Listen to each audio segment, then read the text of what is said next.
Bueno, acompáñenme al Evangelio de Mateo. Vamos a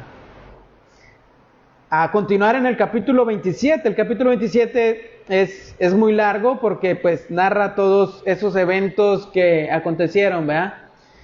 Alrededor de la muerte de nuestro Señor Jesucristo. Hoy vamos a estar estudiando desde el versículo 32 hasta el versículo 44. Entonces acompáñenme con sus Biblias ahí al Evangelio de Mateo y déjenme acomodar por aquí mi Biblia también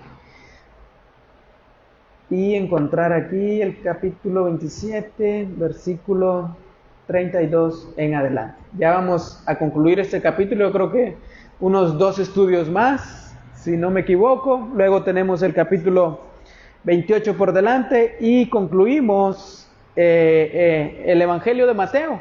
Y posiblemente estemos estudiando a partir de Gálatas, todas esas cartas que el apóstol Pablo escribió, juntamente con nuestro estudio en el Evangelio, en el libro, de Génesis, amén. Entonces,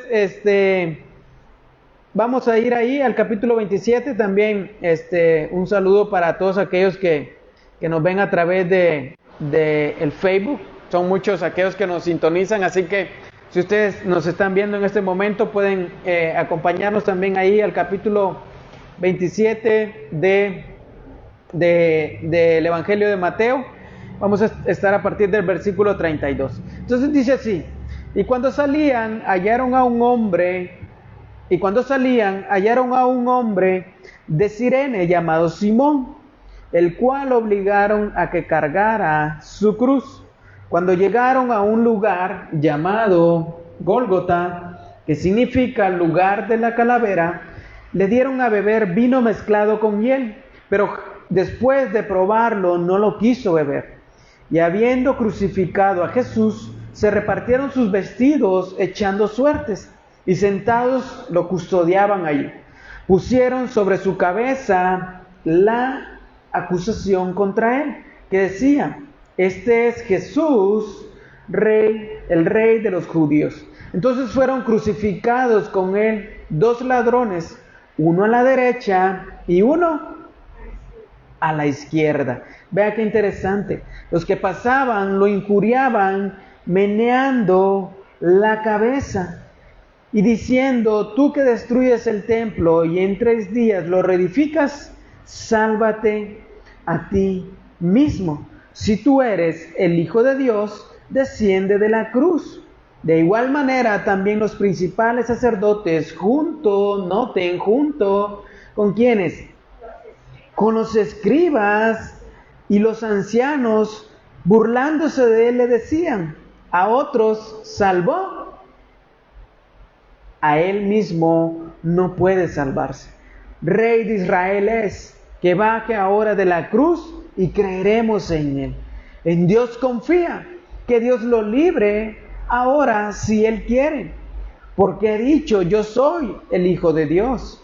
En la misma forma lo injuriaban también los ladrones que habían sido crucificados juntamente con él. Entonces noten qué interesante, hermanos, qué interesante lo que estamos viendo, ¿no? Estamos viendo ese momento cuando Jesús ha pasado por mano de Pilato, ha pasado en ese prácticamente careo con Pilato, ¿verdad? Y los líderes religiosos acusaron a Jesús falsamente.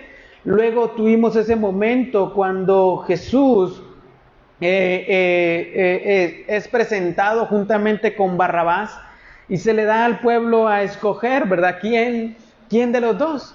El pueblo termina escogiendo a Barrabás y terminan pidiendo para Jesús que sea, crucificado. Entonces ahora Jesús es sacado de la ciudad, es llevado por la ciudad hacia afuera, donde va a ser crucificado. Entonces vamos a estar estudiando este pasaje, vamos a ver cómo el Señor Jesús es llevado hacia afuera de la ciudad y ahí va a ser puesto en la cruz.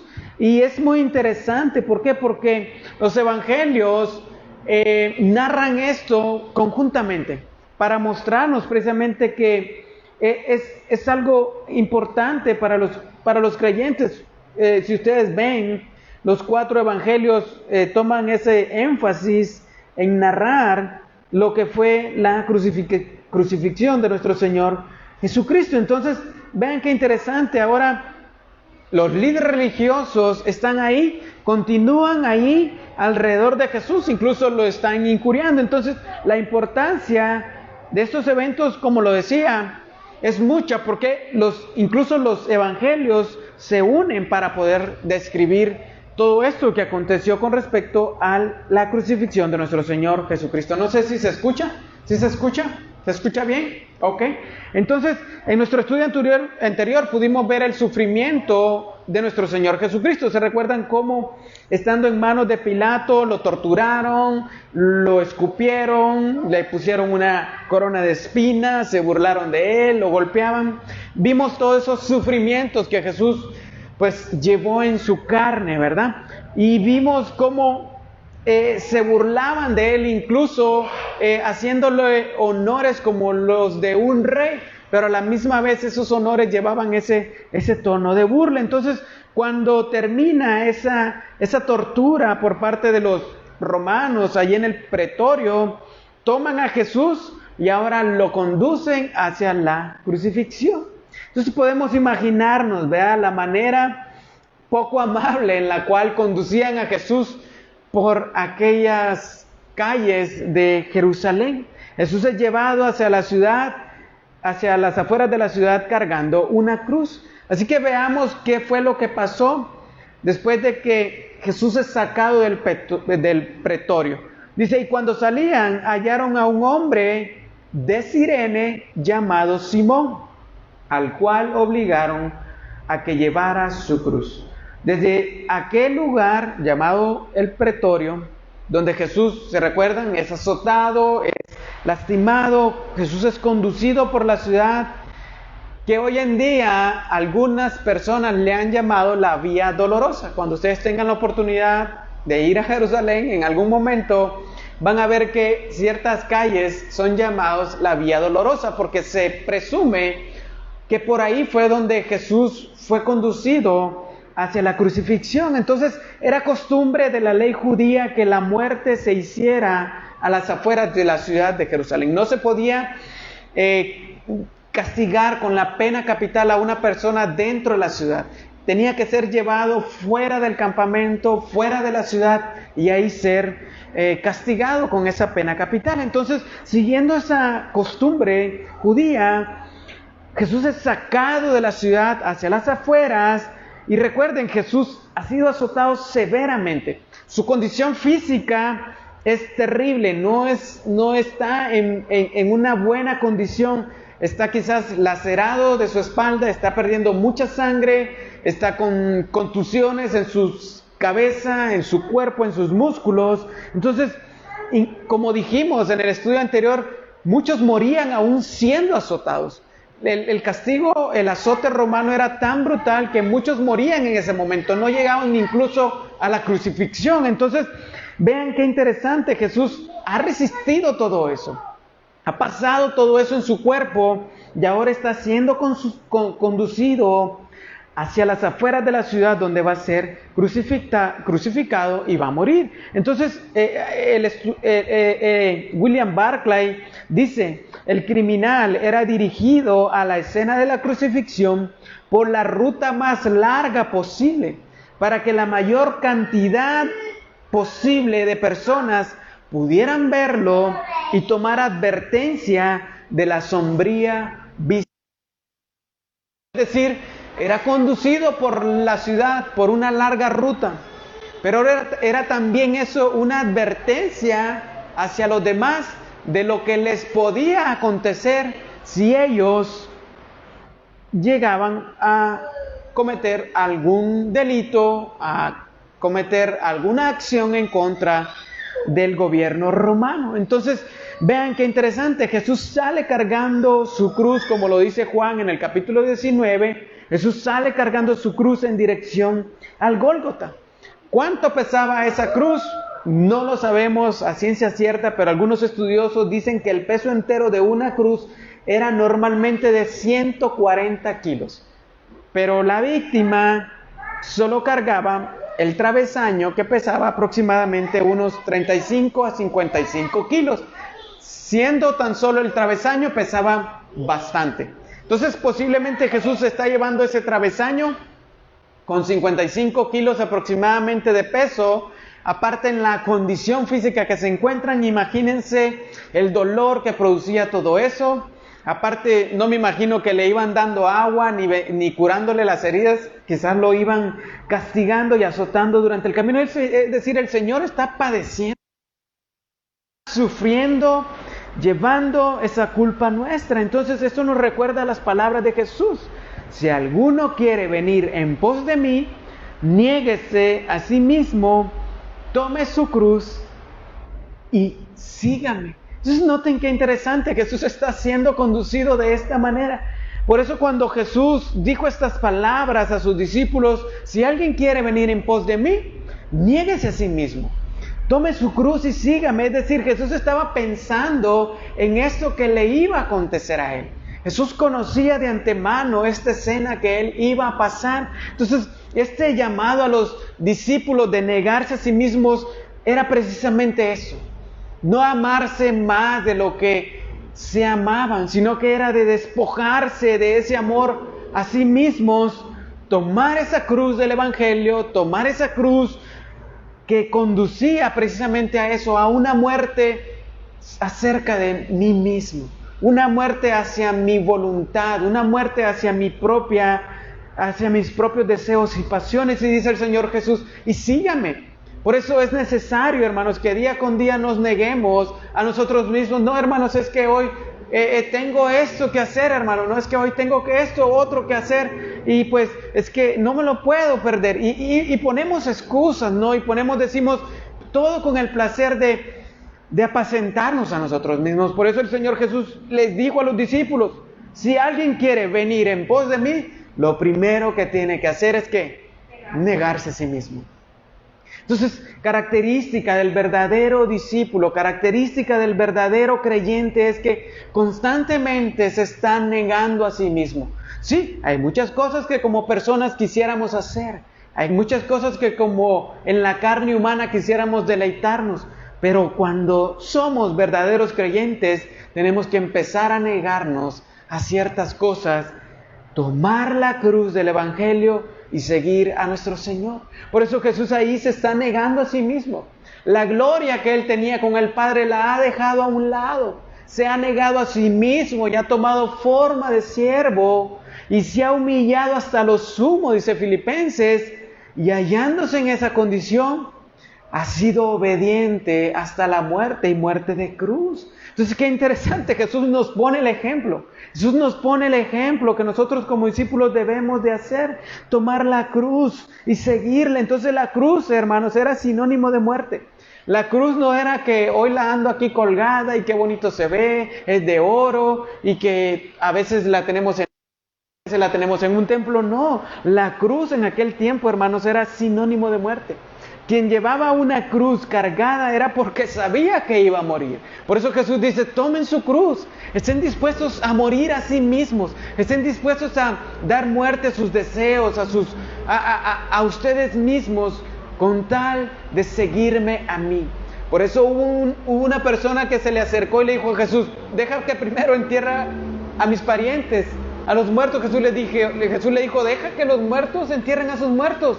Tú ven y sígueme. Entonces hay prioridades luego de que deseamos seguir al Señor. No podemos decir: hoy sigo al Señor, mañana no lo sigo, pasado no lo sigo, la semana que viene sí lo sigo. No, hermanos, es una muerte a nosotros mismos, es una muerte a nuestros deseos. Y por eso la cruz implica muerte. Y implicaba en ese tiempo muerte. La cruz no era un adorno como hoy lo vemos, ¿verdad? No era un adorno. Por eso Jesús dice: toma tu cruz, muere a ti mismo si quieres venir en pos de mí. Pero hoy en día, como creyentes, muchas veces decimos: no, primero yo y después Jesús. Primero yo y después el Señor. Primero yo y después el Señor. Nos anteponemos nosotros, ¿no? Ante muchas veces el llamado que el Señor Jesús nos hace. Entonces la cruz implica ir en una sola ruta.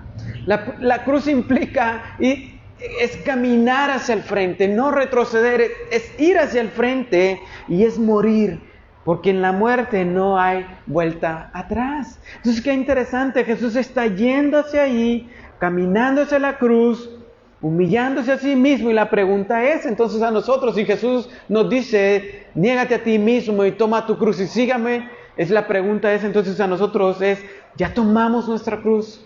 ¿Ya nos negamos a nosotros mismos para seguir a quien decimos que es aquel que nos ha salvado? Esa es la pregunta, ¿no?, que debemos de hacernos. Así que vean qué interesante, después de un tiempo que me imagino, Jesús es llevado por la ciudad de Jerusalén. Los soldados quizás vieron a Jesús cansado, debilitado, agonizando, y quizás ven que no avanza, ¿no? Ha caído quizás muchas veces en el suelo, cansado, agotado, con esos golpes en su cuerpo, y quizás los soldados ven que no avanza, entonces le quitan la cruz, y el texto nos dice que toman a un hombre de Cirene llamado Simón. Entonces, qué interesante, en Marcos 15:21 dice que lo obligaron a ese hombre que pasaba por ahí y que venía del campo. Entonces, qué interesante, los soldados romanos hacen uso de ese derecho que tenían de ellos de requisición. Es decir, ellos podían obligar a las personas a realizar ciertas tareas que ellos quisieran. Por eso Jesús dijo, cualquiera que te obligue a ir 1 kilómetro, ve con él 2. ¿Por qué? Porque ese es el amor, ese es el cristianismo, cómo se demuestra. No lo demuestro con enemistad, sino que lo demuestro dando más. Entonces a este hombre lo obligan, lo toman para que cargue la cruz de un hombre que va a ser crucificado. No sabemos si lo conocía o no lo conocía, no sabemos si Simón era un discípulo o no era un discípulo. Algunos comentan que Simón con el tiempo fue un creyente, pero no lo sabemos. Pero lo que sí sabemos aquí es que lo obligan a cargar esta cruz. Simón es originario, dice aquí, de Cirene, era una ciudad al norte de África. Y iba pasando en aquel momento por ahí, y de repente se topa con que unos hombres van a ser crucificados, y los soldados lo toman y le ponen la cruz encima. ¿Quién hubiera estado dispuesto a cargar una cruz sabiendo lo que la cruz significaba? Quizás nadie. Es por eso que aquí Mateo nos muestra que fue obligado a cargar esa cruz. Fue obligado a llevar esa cruz. ¿Quién estaba dispuesto también a ayudarle a un hombre que está siendo acusado de ser un criminal? Quizás nadie hubiera estado dispuesto, pero vemos aquí cómo ese Simón es obligado. Entonces, ¿por qué? Porque la cruz era vergüenza, era sinónimo de vergüenza. Así que el texto nos dice que Simón es obligado a llevar esta cruz, lo que restaba posiblemente del camino hasta el monte Gólgota. Posiblemente este hombre, como algunos comentan, se convierte al cristianismo porque en Marcos, ahí mismo en Marcos 15:21 se mencionan 2 nombres de sus hijos. Alejandro. Puede ser que Rufo y Alejandro, quienes fueron hijos de este hombre, fueron los primeros lectores del Evangelio de Marcos. Puede ser que Rufo es la misma persona también a quien el apóstol Pablo le envía saludos. ¿Se recuerdan? En el capítulo 16 de Romanos, versículo 13. Algunos comentan de que Rufo termina abrazando el Evangelio como consecuencia de haber llevado esta cruz, de haberse topado con Jesús en aquel momento. Luego se menciona incluso a la madre de Rufo allí en la carta de Romanos, cuando Pablo envía estos saludos. Entonces puede ser que toda la familia de este hombre llegó a ser creyentes. Entonces qué interesante, ¿no? ¿Fue casualidad de estar en ese momento y cargar la cruz de un hombre? No. Ese fue el medio por el cual Dios permitió que la familia de este hombre, posiblemente la familia de Simón, conociera el Evangelio. Entonces no es casualidad, hermanos, que hoy posiblemente nosotros estemos aquí topándonos con la cruz de Cristo, porque es parte de llevar esa cruz con el fin, el propósito de que los demás sean alcanzados. Quizás solo estemos nosotros aquí, pero con el pasar del tiempo Dios puede obrar de tal manera que aún nuestros hijos, nuestros familiares vengan y conozcan el Evangelio. Entonces hemos observado y meditemos un poco en los sufrimientos del Señor Jesús, en los padecimientos que Él está teniendo, y la pregunta es, ¿por qué razón Jesús padeció tanto? ¿Por qué razón Jesús está padeciendo tanto? Fue para que hoy nosotros, hermanos, podamos ser libres de ese castigo eterno. Fue para que nosotros hoy podamos presentarnos delante del Padre, delante de ese trono de gracia, aun y cuando merecíamos ser castigados por nuestra maldad. Esa es la razón realmente por la que Jesús está llevando todos estos sufrimientos en su cuerpo, para que nosotros fuéramos sanados por sus llagas, como lo dice Isaías, y hoy por la fe, esa justicia, esa vida recta, esa obediencia de Él nos sea imputada a nuestro favor y ser salvos por la gracia de Dios. Entonces vean lo que pasa en el versículo 33. Cuando llegaron a un lugar llamado Gólgota, que significa lugar de la calavera, le dieron a beber vino mezclado con hiel. Pero después de probarlo, no lo quiso beber. Pongan mucha atención aquí y vean cómo Jesús recorre todo aquel camino, cansado, agotado, y quizás en un parte del camino es ayudado por Simón. No sabemos qué distancia o qué tiempo le ayudó, pero llegan al lugar llamado el Gólgota. Y Gólgota significa aquí, como lo dice, lugar de la calavera o lugar del cráneo. El término Calvario es un término latino que se deriva de la palabra también calavera. Entonces, cuando hablamos de Calvario, nos estamos refiriendo al mismo lugar, al lugar Gólgota. Entonces, tanto Mateo, Marcos como Lucas y Juan se refieren al lugar de la crucifixión como el lugar llamado Gólgota. Todos concuerdan, los evangelistas, que aquí fue donde Jesús fue crucificado. ¿Dónde se encontraba ese lugar? Como lo hemos dicho, Jesús es conducido a las afueras de la ciudad de Jerusalén. Algunos comentan que era una colina a las afueras de la ciudad que tenía una forma de calavera. Entonces, de manera simbólica, hermanos, esto nos está hablando del triunfo de Jesús. ¿Sobre qué? Sobre la muerte. Muere sobre el monte de la calavera, sobre el monte de la muerte. Jesús toma ese lugar simbólico sobre la muerte. Hoy en día se dice que en este lugar se encuentra la iglesia del Santo Sepulcro. Cuando ustedes vayan a Jerusalén en algún momento, los que nos están viendo también, y puedan ir en aquel lugar, hay un lugar donde se le llama la iglesia del Santo Sepulcro, donde se supone que ahí era el monte de la calavera o el monte del Calvario. Entonces, al llegar a ese lugar, noten qué interesante, los soldados le ofrecen a Jesús de beber algo. Le ofrecen ¿qué? Vino mezclado con hiel. ¿Por qué le dan esto? Porque era costumbre darle una bebida narcótica a los que iban a ser crucificados para que eso les ayudara a mitigar, a atenuar el dolor en su cuerpo. De alguna manera, la gente, se dice que algunas mujeres de buena voluntad preparaban esta bebida para que los que eran crucificados no sufrieran tanto en ese momento, porque aparte de ser azotados y ser castigados, los clavos iban a entrar en su cuerpo, iban a provocar dolor. Entonces, de alguna manera, esto producía un efecto anestésico en su cuerpo para evitar más dolor. Entonces, cuando Jesús se le da esto y se da cuenta de lo que es, ¿qué hace? Se niega a tomarlo porque no quería perder el conocimiento, ¿no? No quería estar en un estado sedado, en un estado narcótico de alguna manera, donde no tuviera control de sus propias facultades. Qué interesante, ¿no? Jesús padece todo esto en su cuerpo y lo hace hasta el final. Entonces, esto nos habla, por eso cantábamos ahorita, fue un profundo amor.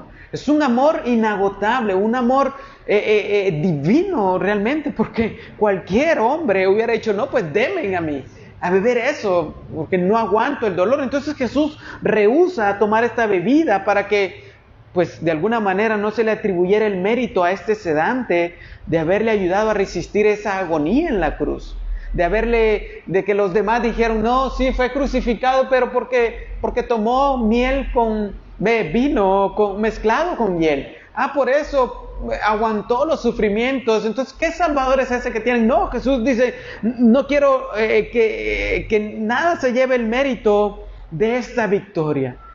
Y así ser llamado nuestro perfecto sustituto, nuestro perfecto fiador en la cruz. Entonces, qué interesante, ¿no? Y eso nos muestra también cómo Jesús cumple la voluntad del Padre en completo control de sus facultades físicas, incluso mentales,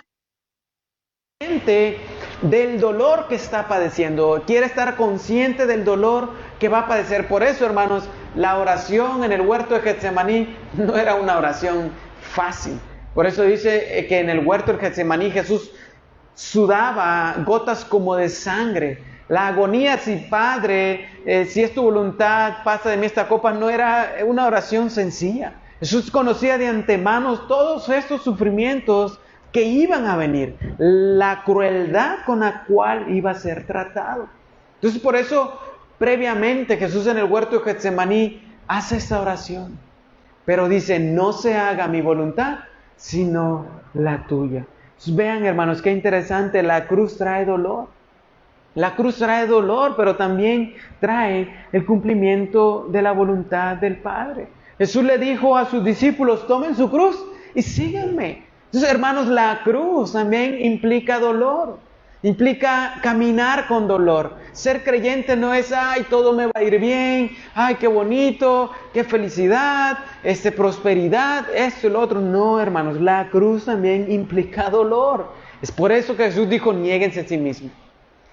Vean cómo han sido crucificados algunos. Quizás Jesús les habló de las crucifixiones que habían pasado y les habló de las implicaciones que tenía el tomar la cruz. Entonces los discípulos, con esa ilustración en mente, están dispuestos entonces a seguir a Jesús hacia el final. ¿Qué hubiera pasado o qué pasa, hermanos, si al tomar esa cruz y ser crucificados, nosotros como personas, en nuestra voluntad, nos ofrecen algo para no sentir dolor? El mérito entonces se acaba. El mérito se acaba. Por eso hoy en día, hermanos, muchas iglesias y en muchos lugares se ofrece una cruz sin sufrimiento. Un cristianismo sin cruz. Un cristianismo sin padecer realmente. Se te dice, ven y todos tus problemas se acabarán. Ven, tu milagro está aquí. Ven, las bendiciones están aquí. Ven, es día de tu milagro. Ven, esto. Se te ofrece como que fuera todo bonito, todo barato, todo está bien. No, hermanos. La cruz implica dolor. Y muchas iglesias hoy en día te están dando vino mezclado con miel para aligerarte lo que significa ser creyente, lo que significa ser discípulo, y te dicen, el cristianismo es pura bendición, todo es bueno, y en cierta manera están dándole a las personas vino mezclado con miel. A manera que pueden decir, no, sí, el cristianismo es algo bonito, no tengo que padecer, no tengo que sufrir, pero no, vemos aquí que el verdadero creyente toma su cruz, se niega a sí mismo, padece y no está dispuesto a tomar algo que le impida conocer esos sufrimientos. Por eso la cruz también implica dolor, hermanos. Ser creyente tiene un costo. Tendremos que dejar a un lado las cosas del mundo. Tenemos que dejar a un lado lo que nos gusta. Quizás me gusta este día para salir y hacer esto, o me gusta en la mañana hacer esto y lo otro. No, hermanos, la cruz tiene un costo y tendremos dolor al dejar las cosas del mundo que nos apetecen. Va a haber un dolor cuando esas cosas del mundo sean desarraigadas de nuestro corazón. Va a haber un dolor cuando, al negarnos a nosotros mismos, esas cosas del mundo sean arrancadas de nuestra vida. Entonces tendremos dolor al cumplir la voluntad de Dios. Cuando como creyentes cumplimos la voluntad de Dios, al igual que Jesús, hay dolor. Hay dolor, ¿por qué? Porque estamos negándonos a nosotros mismos. Estamos tomando el dolor de llevar la cruz y de seguir a nuestro Señor Jesucristo. Entonces tendremos dolor al cumplir la voluntad de Dios. Un dolor que será también ese dolor espiritual, como lo decimos, pero también un dolor físico. Jesús le dijo a los discípulos que iban a ser incluso azotados, iban a ser perseguidos. Hoy en día, hermanos, alrededor del mundo, muchos creyentes nuestros están recibiendo un dolor físico a causa de negarse a sí mismos, de tomar la cruz y de seguir a nuestro Señor Jesús. Aquí estamos felices y contentos, no estamos siendo perseguidos, pero hoy en día, a esta misma hora, en este mismo momento, muchos creyentes alrededor del mundo están sufriendo incluso físicamente por llevar la cruz de nuestro Señor Jesucristo. Entonces la cruz implica dolor, hermanos, incluso dolor físico. ¿Qué privilegio tenemos hoy en día nosotros de no ser perseguidos físicamente? Pero vendrán días donde vamos a ser perseguidos incluso físicamente. Y la pregunta es, ¿seremos capaces de continuar llevando la cruz de Cristo en nuestro cuerpo? ¿O de tomar sedantes para decir, no, yo no soy cristiano, yo no quiero pasar por ese dolor? Yo no quiero pasar por ese dolor que implica cumplir la voluntad de Dios. Entonces, qué interesante, ¿no? Sigamos leyendo, veamos qué pasó después de que llegaron a aquel lugar llamado el Monte Gólgota. Versículo 35, versículo 36. Y habiendo crucificado a Jesús, se repartieron sus vestidos echando suertes, y sentados lo custodiaban allí. Noten qué interesante, los soldados tomaron a nuestro Señor, lo clavaron en aquella cruz, agarraron los clavos, no sabemos de qué tamaño, de qué grosor, traspasaron sus manos y sus pies. Mel Gibson, en su película La Pasión de Cristo, se acercó un poco, ¿no?, a lo que fue realmente esa crucifixión, ese padecimiento que el Señor Jesús tuvo. Y dicen que algunas escenas incluso fueron quitadas por la brutalidad en la que él quiso transmitir, ¿no? Buscar. Pero quizás yo pienso que incluso se quedó corto, ¿no?, con los detalles y con todo eso. Mateo no da detalles de cómo crucificaron a Jesús ni el dolor y el padecimiento, simplemente afirma que fue crucificado. Entonces, al considerar la clase de muerte que Jesús padeció y sufrió por nosotros, podemos ver, hermanos, y podemos considerar entonces la clase de amor que Él nos tuvo. ¿Por qué? Porque ser crucificado no era cualquier cosa. Solo se crucificaba a los esclavos, a los criminales y a los convictos que no eran romanos. Un ciudadano romano no podía ser crucificado. Solo se crucificaba a los esclavos, criminales y convictos. Pero Jesús, noten qué interesante, está muriendo como uno de ellos. Está padeciendo ese dolor en sus manos, en sus pies, en su cuerpo. A pesar de que los romanos no inventaron la crucifixión, ellos sí perfeccionaron ese arte de crucificar. Ellos lo llevaron a una perfección con el fin de torturar y dar muerte lenta y agónica a sus víctimas. Ellos no lo inventaron, pero de alguna manera lo perfeccionaron a la manera de hacer sufrir a aquellas personas que morían en esa cruz. Recuerden, la víctima era azotada, eso producía heridas profundas en su espalda, en su cuerpo. Luego era llevado a la crucifixión, se le tiraba en el piso para clavar sus manos en la madera, clavar sus pies en la madera. Imagínense el estirar las manos, los pies abrían nuevamente esas heridas, las desgarraban quizás los músculos, incluso quizás se contaminaban con la tierra que había en aquel lugar.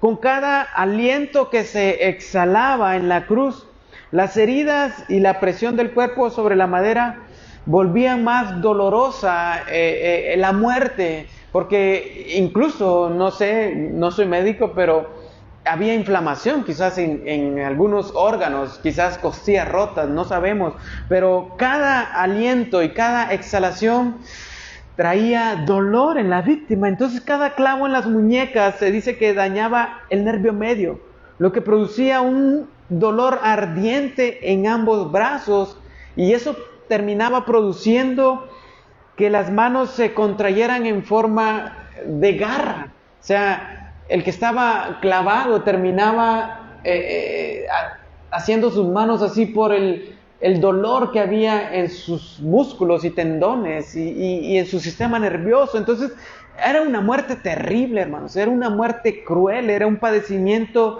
agónico. Entonces Jesús está allí.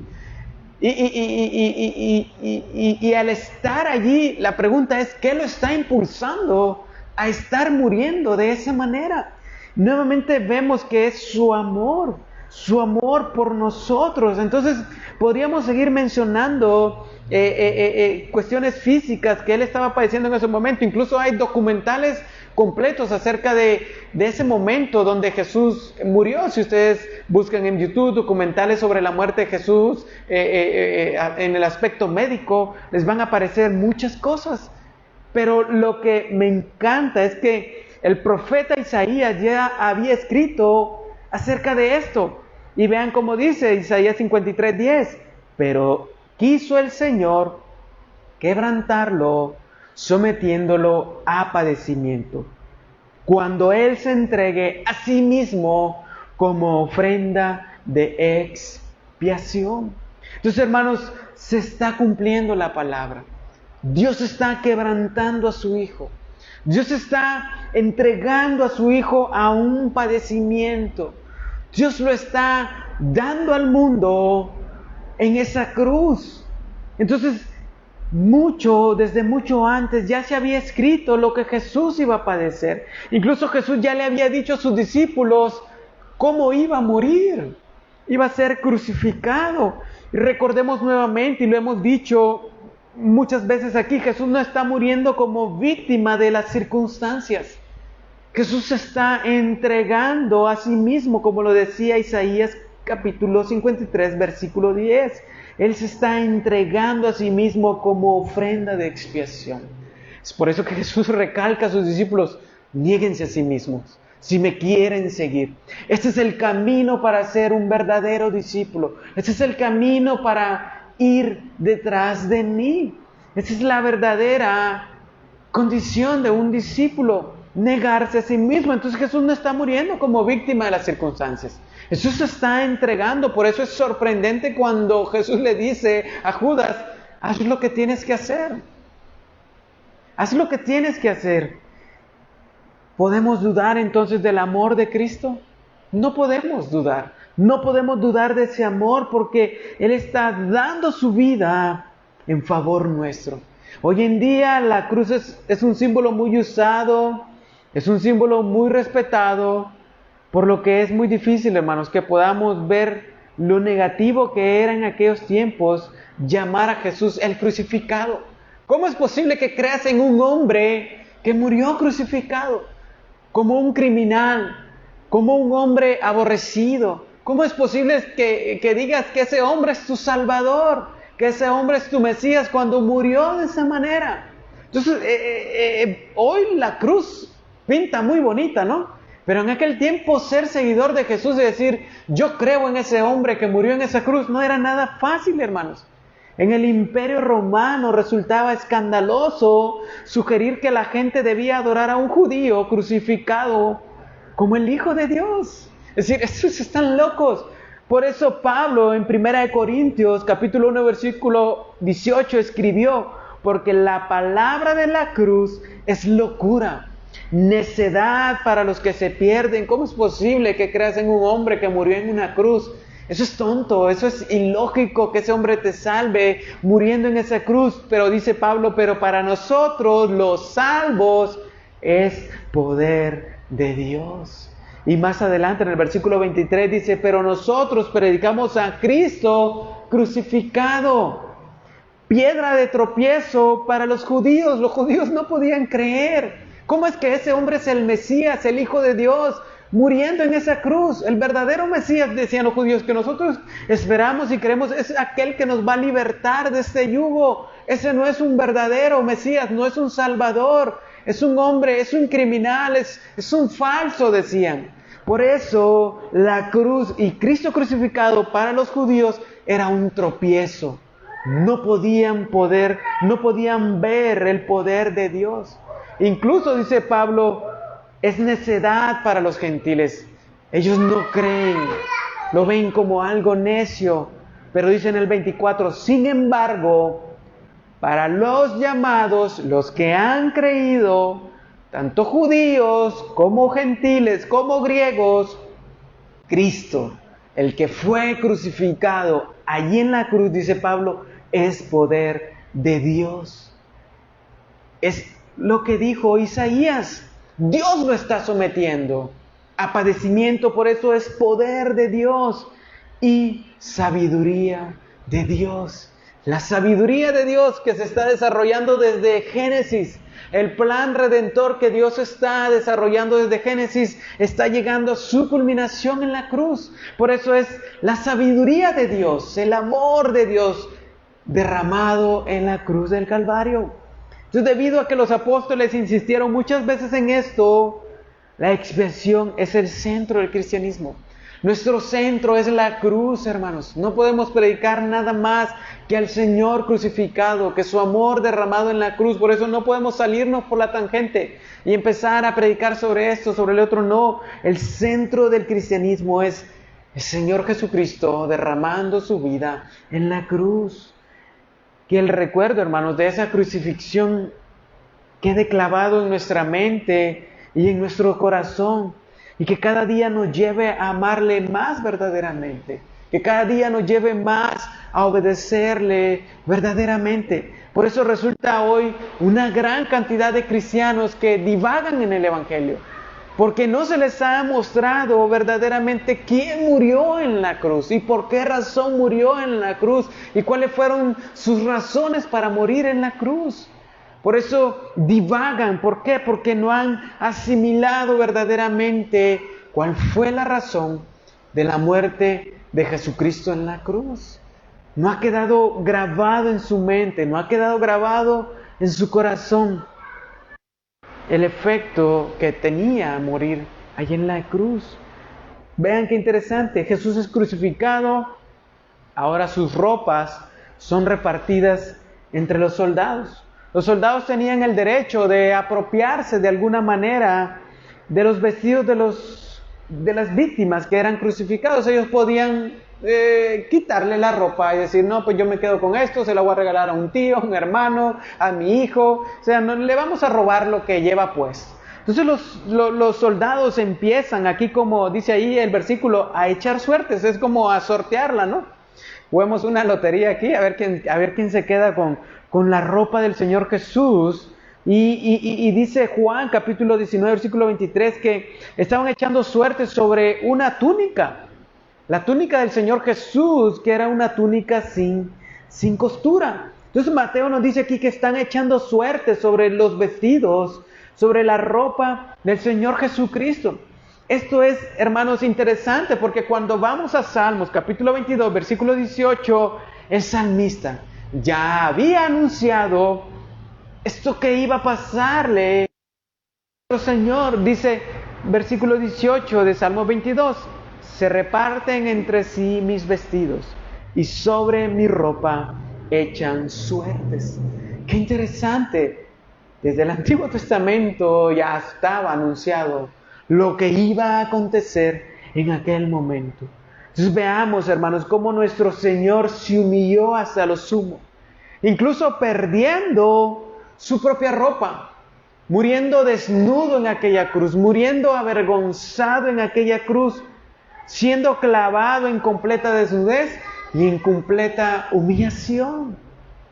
El pecado nos desnudó, hermanos. ¿Se recuerdan en Génesis? El pecado desnudó al hombre. El pecado lo avergonzó. Pero veamos aquí, hermanos, en la cruz, el Señor Jesús está pagando ese precio de nuestra desnudez. También Él desnudándose por nosotros mismos. despojándose de su ropa humana de alguna manera, pero sufriendo esa vergüenza, esa desnudez, para que nosotros ahora seamos, hermanos, vestidos de su justicia, vestidos con ropas blancas, ropas celestiales. Luego de repartir sus ropas, los soldados se quedaron allí. ¿Para qué? Para custodiarlo, ¿verdad? Se sentaron en algunas piedras por ahí, no qué sé yo. Se sentaron ahí para custodiar a nuestro Señor, porque solía pasar que cuando un hombre moría en la cruz, algunos de sus amigos o algunos de sus familiares podían llegar y bajar a este hombre de la cruz y darle, reanimarlo para que no muriera. Entonces, para asegurarse de que realmente los criminales murieran en la cruz, los soldados permanecen ahí. ¿Cuánto tiempo? Pues no lo sabemos cuánto tiempo están ahí alrededor de la cruz, pero están sentados ahí, dice Mateo, custodiando a nuestro Señor. Y la pregunta es, y que yo me hacía cuando estudiaba esto, ¿necesitó nuestro Señor Jesucristo que lo vigilaran? La pregunta tiene una respuesta: no lo necesitó. El Señor Jesucristo no necesitó que lo vigilaran, porque no eran los clavos lo que detenían a nuestro Señor. No eran los clavos lo que impedían que Él bajara de esa cruz, sino que era su amor por cada uno de nosotros lo que realmente lo mantenía en esa cruz.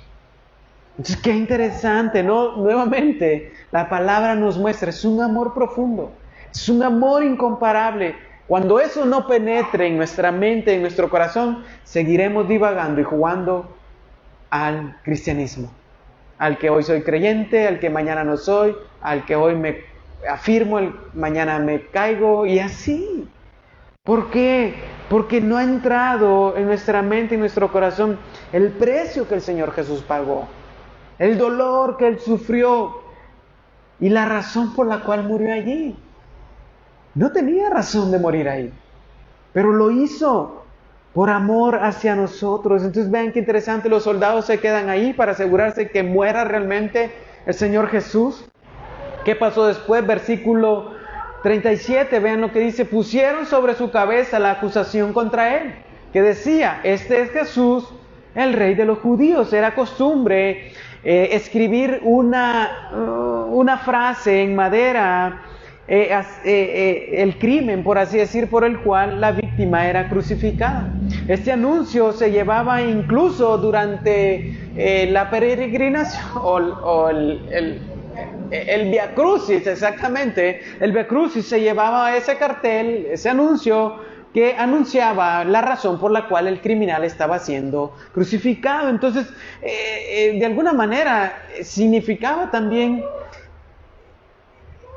la vergüenza. Lo que decía ahí era por lo que yo estaba muriendo. Pero vean qué interesante, al llegar a aquel lugar y al crucificar a Jesús, los soldados colocan sobre aquella madera, aquel poste, la cabeza de nuestro Señor Jesús, la acusación: este es Jesús, este hombre que está aquí es Jesús.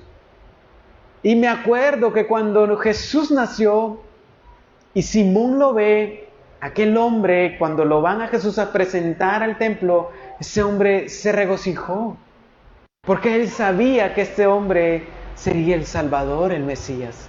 Y aquí se está cumpliendo. Desde pequeño a Jesús se le había anunciado, e incluso a María se le había anunciado, que iba a sufrir un dolor, porque este hombre, desde bebé, ya había sido entregado a la voluntad de Dios, morir en una cruz. Nuevamente la palabra nos afirma que ese bebé envuelto en pañales que nace en aquel pesebre es aquel que está muriendo en la cruz. Este es Jesús, aquel que nació en un pesebre. Ese es Jesús que está muriendo aquí, el rey de los judíos. Entonces el Evangelio de Juan nos dice que Pilato había mandado escribir el cargo en arameo, en latín y en griego, en 3 idiomas.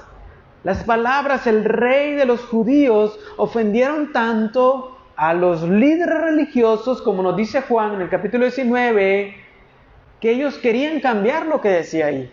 Pero Pilato les dijo, lo que está escrito, escrito está. Porque ellos dijeron, pues, ¿cómo le vas a poner rey de los judíos? Pero Pilato dijo, yo ya lo escribí, ni modo, se aguantan. Entonces Jesús murió, hermanos, por nosotros, con un título de gloria, el rey de los judíos, como realmente lo era, el rey de Israel, el Mesías anunciado, el Mesías que el Antiguo Testamento anunciaba, pero que su pueblo rechazó. Por eso vean el énfasis de Mateo a lo largo del Evangelio. Anunciar que Jesús es el verdadero rey, el verdadero Mesías prometido desde el Antiguo Testamento.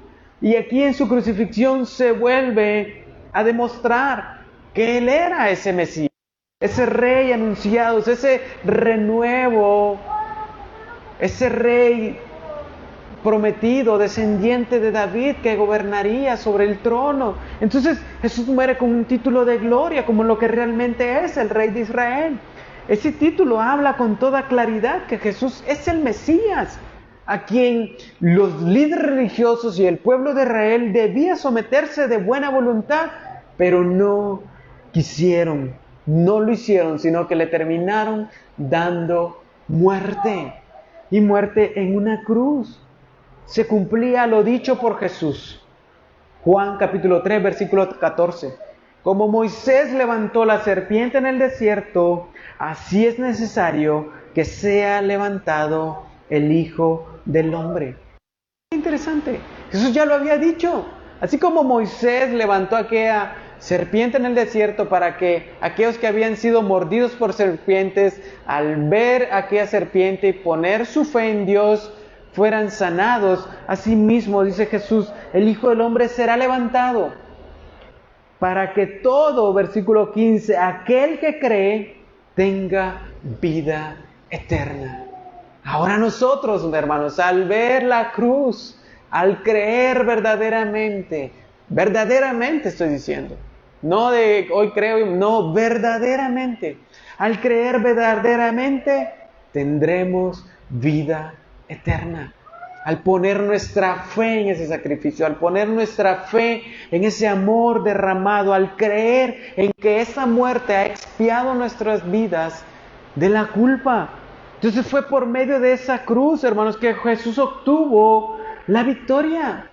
Es por medio de esa cruz que Jesús está obteniendo la victoria. Entonces Jesús muere con un título glorioso. Él es el rey, hermanos. Él es el rey prometido. Él es el rey que debe gobernar sobre nuestras vidas.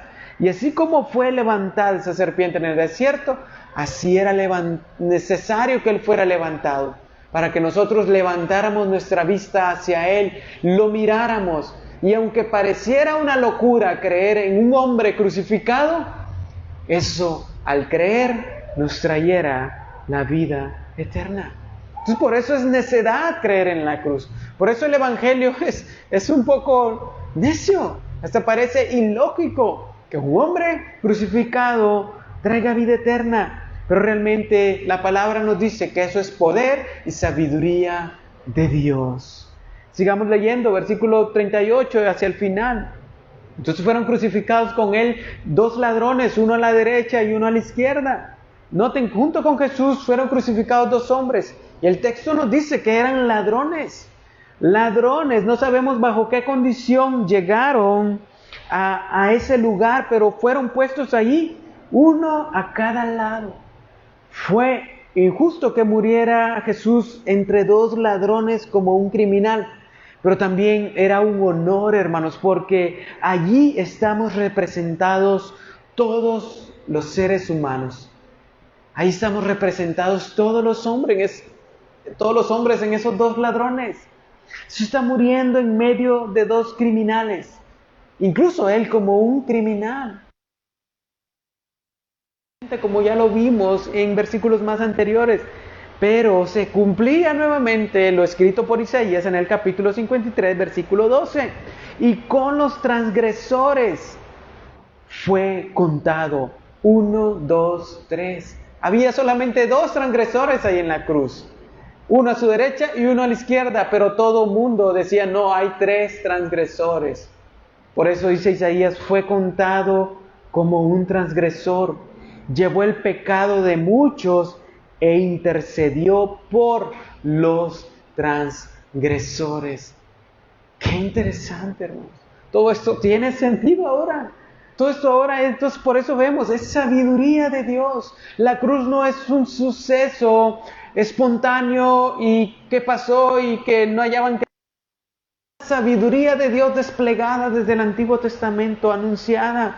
Jesús fue contado con los pecadores para que nosotros, hermanos, seamos contados entre los santos en la vida eterna. Él fue contado entre los transgresores para que nosotros seamos contados entre los santos que heredarán la vida eterna. Sí, verdaderamente hemos creído. Jesús mismo dijo, porque el Hijo del Hombre no ha venido a buscar el Hijo del Hombre, porque el Hijo del Hombre, dijo Jesús, ha venido a buscar y a salvar lo que se había perdido. Por eso dice Isaías que intercedió por los transgresores.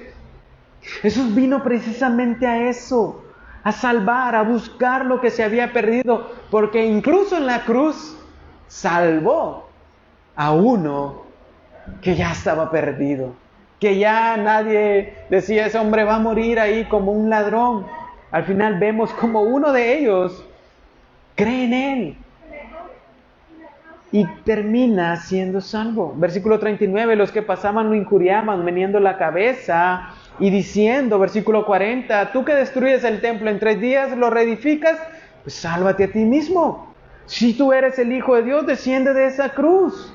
Entonces no bastó con acusarle falsamente y luego crucificarle, sino que también estando en la cruz, le injuriaban, es decir, le insultaban, le miraban con menosprecio, le miraban con arrogancia y decían, no que destruyas el templo, ¿cómo? Bájate de esa cruz, a ver, que ahí a veces somos buenos, ¿no? Para, a ver, venite aquí, con arrogancia, meneaban la cabeza, con ofensa, con menosprecio, lo miraban al Señor Jesús. Hermanos, ¿por qué Él está padeciendo todo eso? ¿Qué necesidad tiene el Señor Jesús de padecer eso y de ver cómo lo insultan y lo menosprecian? Por amor a nosotros. Dice, vean las palabras, tú que destruyes el templo y lo reedificas en 3 días, sálvate a ti mismo. Observen cómo están repitiendo el mismo estribillo, la misma falsa acusación que se había dado anteriormente por parte de los líderes religiosos que habían arengado este rumor, esta frase, ¿no? Este hombre quiere destruir el templo y dice que lo quiere construir. Ellos riegan ese rumor como gangrena y la multitud lo termina repitiendo y diciéndole a Jesús eso, pues si destruyes el templo y lo reedificas en 3 días, si tienes ese poder, si dices que tienes ese poder, entonces ¿por qué no te salvas a ti mismo? ¿Por qué no bajas de esa cruz? La multitud está siguiendo un rumor e injuriando a Jesús. Entonces vean cómo el pecado, hermanos, tiene eso. Contamina, infecta a las personas que incluso no saben ni lo que están haciendo, ni lo que están diciendo. Simplemente siguen la corriente del pecado. Van, donde va Vicente, va toda la gente y ahí van ellos. Porque el pecado cega, el pecado corrompe la mente. Sálvate a ti mismo si tú eres el Hijo de Dios, desciende de la cruz. Es decir, si puedes hacer aquello y destruir el templo y reedificarlo, entonces ¿por qué no te salvas a ti mismo?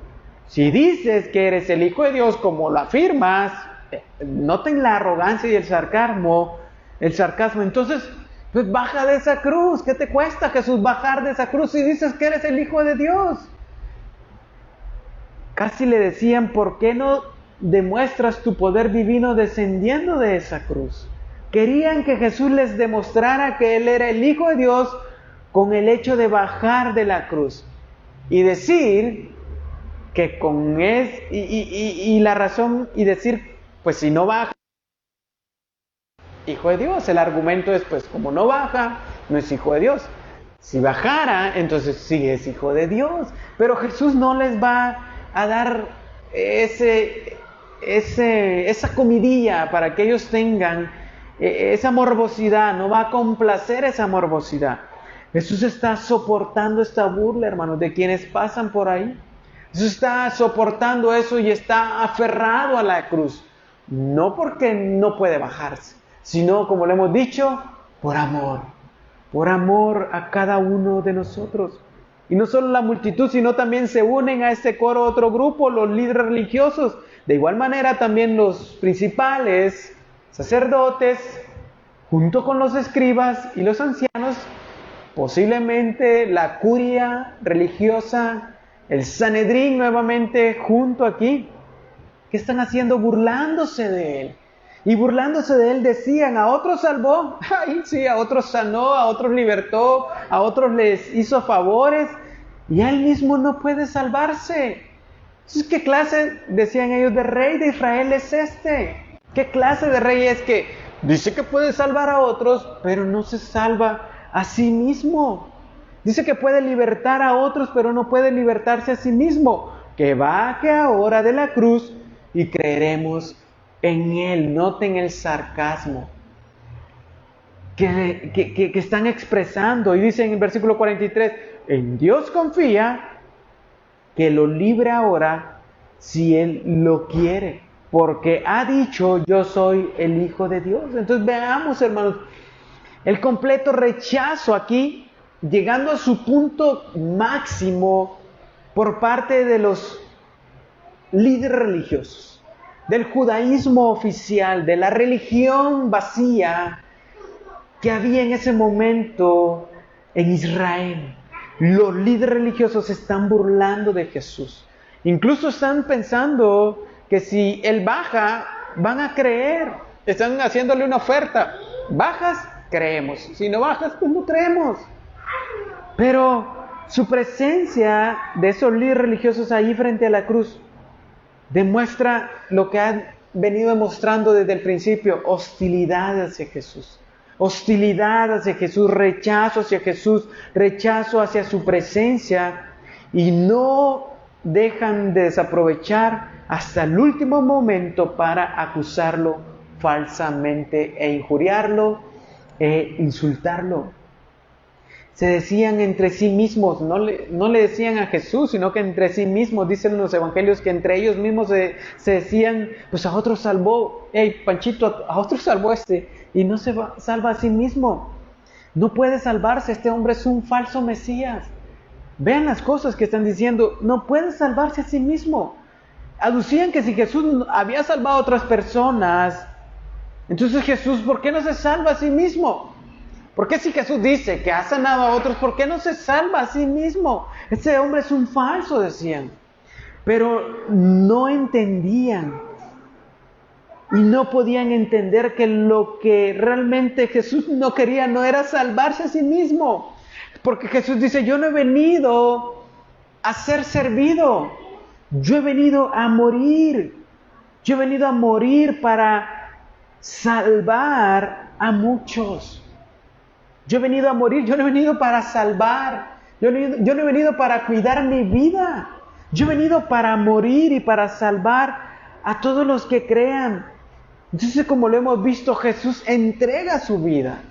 Él no se la están quitando. Jesús está entregando su vida. Por eso dice en Filipenses que se humilló Él mismo, haciéndose obediente hasta la muerte y hasta la muerte de cruz. Entonces, el enemigo lo está tentando hasta el máximo aquí.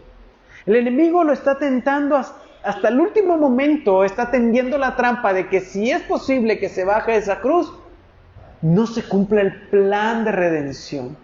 ¿Por qué? Porque el enemigo desde el desierto tentó al Señor Jesús de esa forma que no llegara a ese cumplimiento. Entonces ellos están diciendo: pues si bajas de ahí, si no bajas de ahí es porque no puedes salvarte, no eres un verdadero Mesías. Entonces le decían: pues si eres rey de Israel, entonces ¿por qué no bajas de la cruz? Y creeremos en ti. Si dices ser el verdadero Mesías, baja de la cruz y vamos a creer. Entonces retaban a Jesús. A que Jesús baje de la cruz, a que Jesús descienda de la cruz, y supuestamente iban a creer. Pero realmente, ¿iban a creer?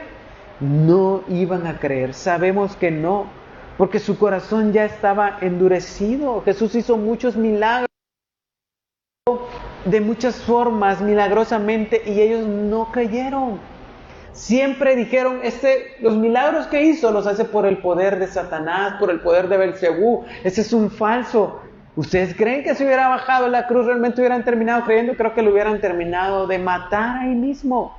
Entonces, ¿por qué? Porque siempre lo acusaron de que los milagros que hizo los hacía por el poder ¿de quién? De Satanás.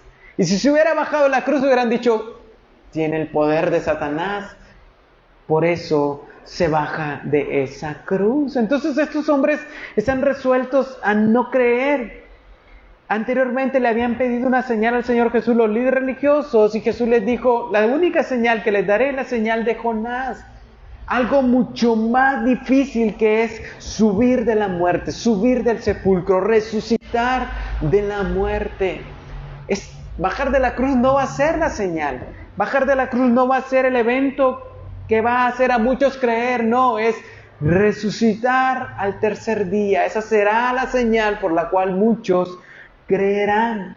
Entonces Satanás está tentando a Jesús como lo tentó en el desierto, que le desafió a tirarse del pináculo del templo y decir, tírate, para que el Dios mande sus ángeles y te tomen en sus alas y te cuiden.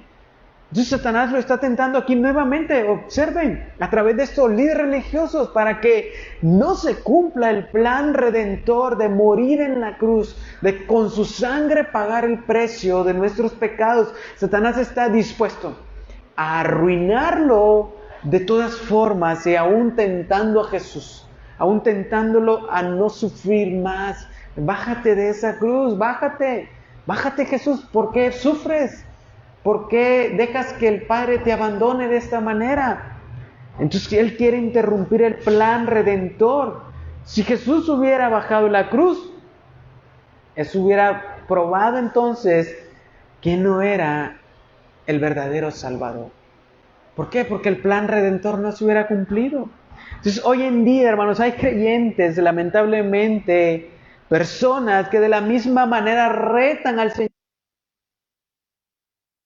Concédeme esto, concédeme lo otro, y hoy sí te buscaré, hoy sí te entregaré mi vida, dame esto, Señor, que tanto necesito, y casi te dicen, te juro que hoy sí te buscaré.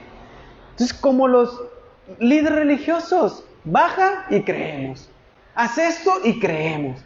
Hoy hay creyentes que dicen, no, si el Señor Jesús, si el Señor, yo oro y el Señor Jesús me cumple para este año esto, yo nunca lo abandonaré, siempre le seguiré.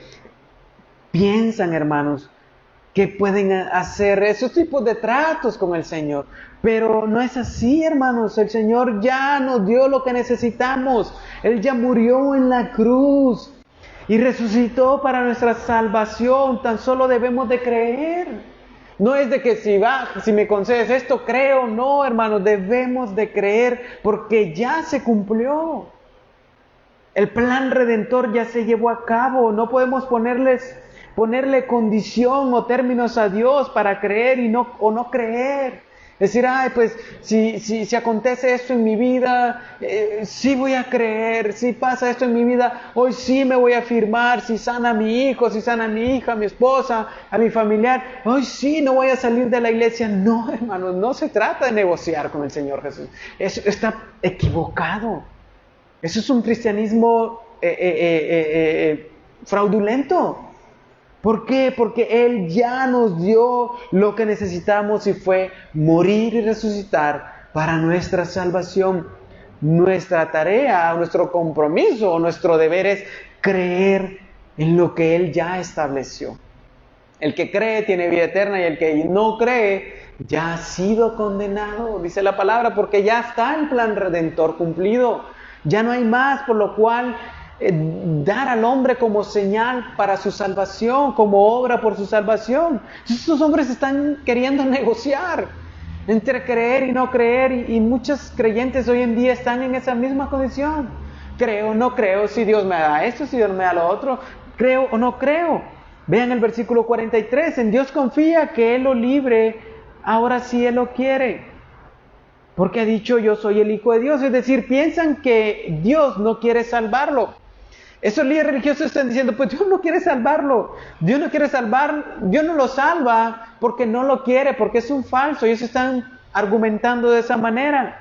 Y con esto buscan desacreditar al Señor Jesús, sugiriendo que se está engañando a sí mismo, autonombrándose Hijo de Dios, y que también está engañando a sí mismo. Es como diciendo, miren, gentes, este dice que es el Hijo de Dios, este dice que en Dios confía, pero vean, Dios no lo salva. Entonces no es un verdadero, es un fraudulento, es un falso. Pero vemos en Isaías nuevamente, si retrocedemos a Isaías, vemos que Isaías nos dice que Dios, el Señor, quiso que quebrantarlo. Entonces no es algo que ellos están viendo. Es el propósito de Dios que Él muera en la cruz. Dios lo va a quebrantar ahí, por eso Dios lo va a abandonar ahí, hasta morir en la cruz. Por eso Jesús dice, Padre, ¿por qué me has abandonado? ¿Por qué te has separado de mí? Porque es la ira de Dios cayendo sobre el Señor Jesús. El justo Dios siendo satisfecho allí en la muerte de su Hijo por el pecado. Le está dándole muerte a su Hijo como se daba muerte a aquella víctima en el altar y luego se sacrificaba, se quemaba. Tenía que morir completamente. La víctima en el altar del holocausto tenía que morir, sus cenizas tenían que quedar allí. Entonces el Señor va a ser abandonado por el Padre, va a ser quebrantado para satisfacer la justicia de Dios.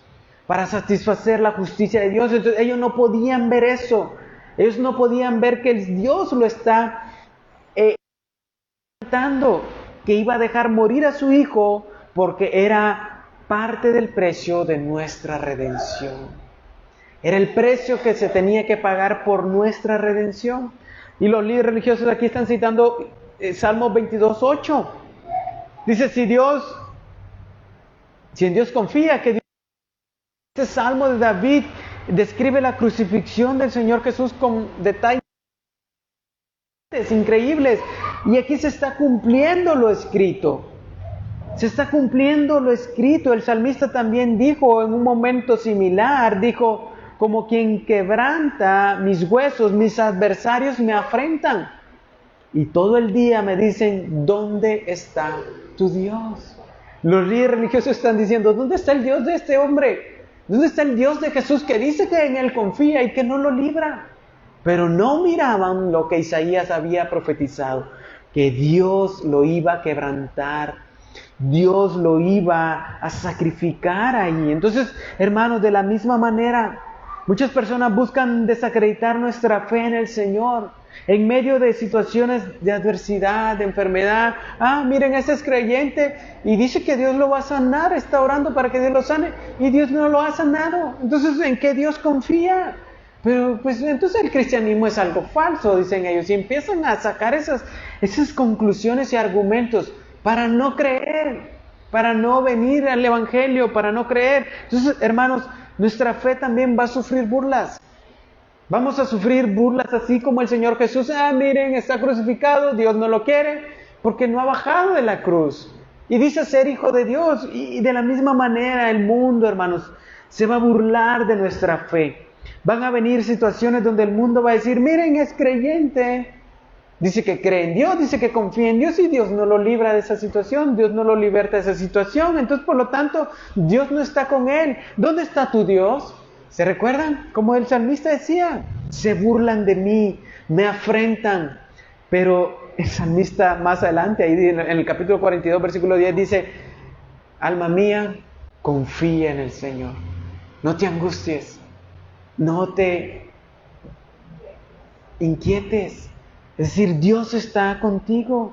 Entonces buscan conducir a los creyentes a la desesperación, a la desconfianza en el amor de Dios y su poder. Lo mismo que están haciendo estos líderes religiosos con Jesús.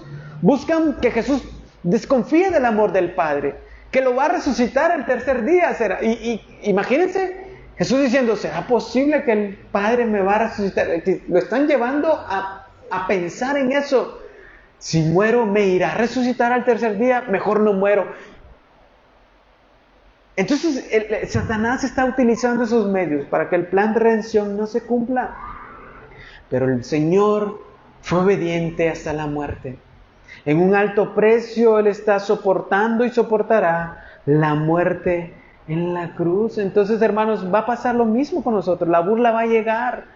La burla va a llegar, los acechos de Satanás diciendo, ¿dónde está tu Dios, cristiano? ¿Dónde está tu Dios, Josué? ¿Dónde está tu Dios, fulano de tal? Si dices que en Él confías, ¿por qué no te ha librado de esta situación? ¿Por qué tu hijo sigue igual? ¿Por qué tu familiar sigue igual? ¿Por qué esto? ¿Por qué lo otro? Pues realmente Dios no está contigo. Pero debemos de permanecer firmes hasta el final, como nuestro Señor en la cruz, firme hacia esa muerte, hacia esa voluntad de Dios. Y vean, ahora llega la burla por parte de los malhechores que están crucificados junto con Él. En la misma forma lo injuriaban también los ladrones que habían sido crucificados con Él. Observemos cómo Mateo desea resaltar que el antagonismo provenía de todos ángulos, desde abajo hasta arriba donde está el Señor Jesús, desde el suelo hasta la cruz. La burla venía de todas partes. Y este tercer grupo, que son los ladrones, se mofaban de Jesús. Y era eso mismo. Se están burlando de Él, están injuriándolo. Pero Lucas en su relato nos dice que después de haber hecho esto, uno de ellos se terminó arrepintiendo y creyendo y pidiendo misericordia al Señor Jesús. Y el Señor Jesús es ahí donde le expresa aquellas palabras: ciertamente hoy estarás conmigo en el paraíso. Él vino a buscar lo que se había perdido. Él vino a buscar lo que ya estaba perdido, incluso en la cruz. Salvó. Entonces a Jesús no le faltaba poder para bajarse de la cruz, hermanos. Pero conforme a la voluntad del Padre, murió allí. Él pudo haber bajado de la cruz, pero Él está muriendo conforme a la voluntad del Padre. Era necesario entonces, hermanos, que el Hijo de Dios muriera por otros. Él, por lo tanto, soportó los insultos de todos alrededor. ¿Por qué? Porque era necesario que muriera por aquellos que eran sus enemigos, sus burladores, los transgresores, los que se habían perdido, para luego que le miraran y terminaran creyendo y siendo salvos. Entonces, qué interesante, ¿no? Qué interesante cómo incluso uno de los soldados termina diciendo ahí: este verdaderamente era el Hijo de Dios. No sabemos si ese soldado fue el que le clavó los clavos en las manos, valga la redundancia, pero terminó creyendo por aquellos que lo habían escarmentado, terminó muriendo por aquellos que lo habían escarmentado. Entonces podemos seguir, hermanos, con cada uno de los momentos del Señor Jesús. Podemos ver, cada uno de Jesús, desde el tribunal de Pilato hasta este momento en la cruz. Y podemos ver en cada uno de esos momentos a nuestro poderoso Salvador, sustituto y representante, allí por nosotros en la cruz. Podemos ver a Jesús siendo acusado falsamente, siendo inocente, puesto en nuestro lugar, siendo llevado por un camino, azotado, siendo puesto en nuestro lugar nuevamente, siendo crucificado nuevamente en nuestro lugar. Entonces vemos en cada momento a nuestro sustituto, a nuestro representante. Jesús fue azotado, sí, fue azotado para que por sus llagas, dice, fuéramos ¿qué? Sanados. Jesús fue condenado, aunque era inocente, sí, fue para que nosotros sanados, aunque éramos culpables. Jesús llevó una corona de espinas, sí, y fue para que nosotros llevemos un día la corona de gloria. Le quitaron sus ropas, sí, y fue para que a nosotros se nos vistiera con una justicia eterna. Jesús sufrió burlas e injurias, sí, fue para que nosotros recibiéramos honores y bendiciones. A Jesús se le tuvo por un criminal y se le contó entre los transgresores con los inicuos. Sí, fue para que nosotros se nos tuviera por inocentes y justificados de todo pecado. ¿Se dijo de Jesús que Él no podía salvarse a sí mismo? Sí se dijo. Fue para que Él mismo fuera poderoso para salvar para siempre a todos aquellos que creyeran en Él. Entonces, qué interesante todo lo que vemos en cada escena, hermanos. Él está siendo nuestro verdadero sustituto, nuestro verdadero representante allí en cada momento. Entonces, al ver la cruz, hermanos, debemos de creer y saber que ese sacrificio nos ha limpiado de toda culpa. Pero creer verdaderamente en lo que Él ha hecho. Entonces, ¿qué les parece, hermanos? Si damos gracias a Dios, a aquellos que nos puedan acompañar por medio del internet, también les pedimos que nos acompañen orando. Vamos a orar para concluir este estudio y que realmente, hermanos, el Señor pueda hacer esa obra en nosotros. De ver ese sacrificio, de considerar esa cruz, de ver lo precioso que fue ese sacrificio en la cruz. Así que, hermanos, acompáñenme orando. Padre, te damos gracias en esta tarde por tu amor, tu misericordia y tu fidelidad en nuestras vidas. Gracias, Señor, porque realmente en la cruz, allí podemos ver tu amor incomparable, tu amor inagotable, Señor. Ese amor grande derramado por cada uno de nosotros. Y gracias, Señor, porque al subir ahí, Señor, nos pudiste mostrar de que lo que te mantuvo ahí no fue, Señor, no fueron esos clavos, no fueron las burlas, sino que lo que te mantuvo ahí, Señor, fue el amor profundo que había por cada uno de nosotros, Señor.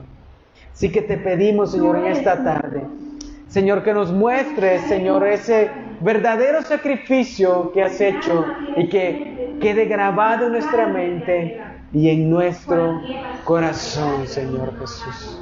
Gracias te damos en esta tarde.